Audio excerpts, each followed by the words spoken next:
What's up, guys? Welcome to my channel. Enjoy the first point of view video of us daily driving a 2016 Dodge Charger Scat Pack. Alright guys, without further ado, let's go ahead and get started.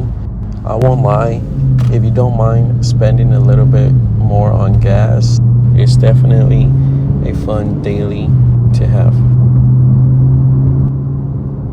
I've been driving this car for about 6 months now.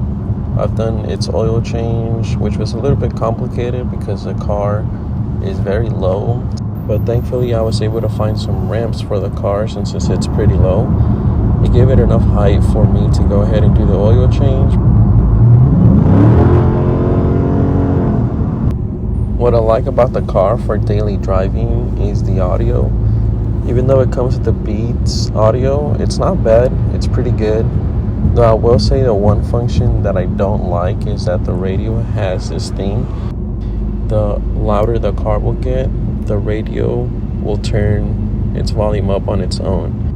It's a cool feature to have if you prefer to hear your music a little bit louder than your car engine, but in all honesty, if you're buying a Scat Pack, you bought it because you want to hear the engine and the loudness of the car.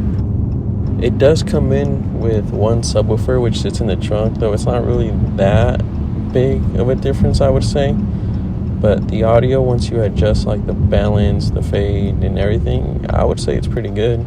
I enjoy it, it's not bad. Though if you turn it up all the way and you're blasting your music, you will hear some like buzzing sound from the speakers just because they're not really that great. Overall, it's been a fun ride to have since then. You do get a few compliments here and there.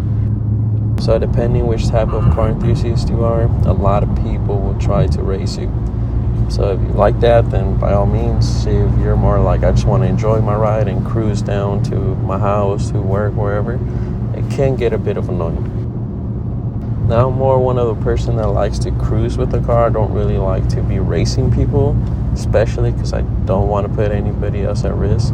What I do like about the car is when you shift it to manual mode, you rev it up, I think past 2.5, 2.25, and you let it go.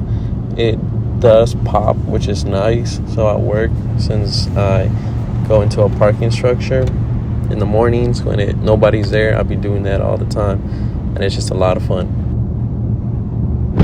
Or when you're driving down the highway and you pass a tunnel, you could also do that, which makes it a lot much more fun as well.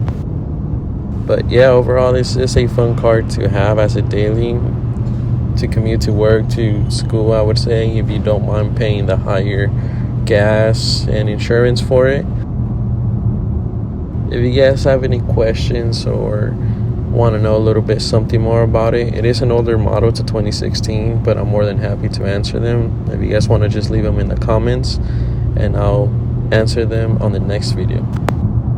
Don't forget to subscribe and click that like button if you guys want to keep seeing some more point of views of me driving my 2016 Scat Pack. Thank you guys for watching and stay tuned for the next video.